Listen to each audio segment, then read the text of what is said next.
Salut à tous, ici votre frère et serviteur Ronnie Jean-Louis et je vous apporte à l'instant votre capsule d'encouragement Christ en nous. Hey, à quelle résolution êtes-vous arrivé grâce à l'examen de la semaine dernière? Vous vous rappelez, suite à ce geste de Jésus dans Matthieu 14, verset 22, on a vu qu'il a renvoyé la foule après les avoir nourris, mais il a obligé ses disciples à monter dans la barque et à passer avant lui de l'autre côté. Je veux bien croire que vous avez décidé de ne plus faire partie de la foule si tel était le cas. Gloire à Dieu alors. Nous sommes contents.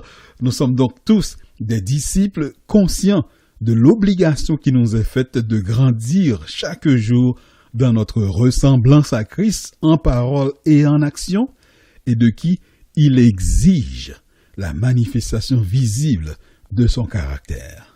Ceci dit, les amis, lorsque nous nous engageons ainsi à œuvrer dans le corps de Christ pour l'avancement du royaume, nous devons absolument nous retrouver dans au moins un de ces trois types d'ouvriers recherchés par Dieu, soit des gagneurs d'âme, soit des gardiens d'âme, soit des intercesseurs.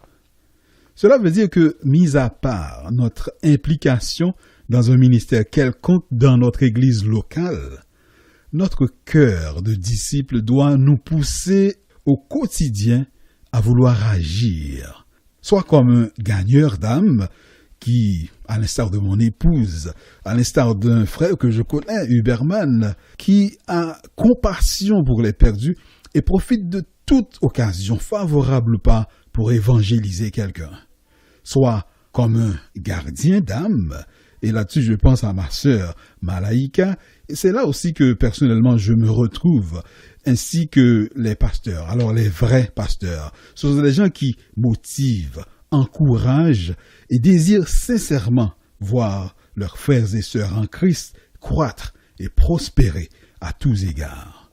Soit des intercesseurs, je pense là-dessus à ma sœur Nata. Ce sont des guerrières, des guerriers en prière, toujours désireux, disponibles, prêts à assiéger le trône de la grâce en faveur de quelqu'un ou à s'engager dans des combats spirituels à côté de quelqu'un.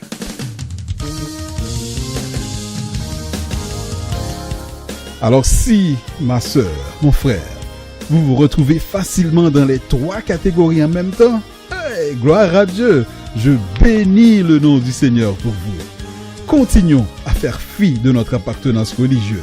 Mettons-nous ensemble au service du Maître. Mettons-nous à l'œuvre, car la moisson est grande.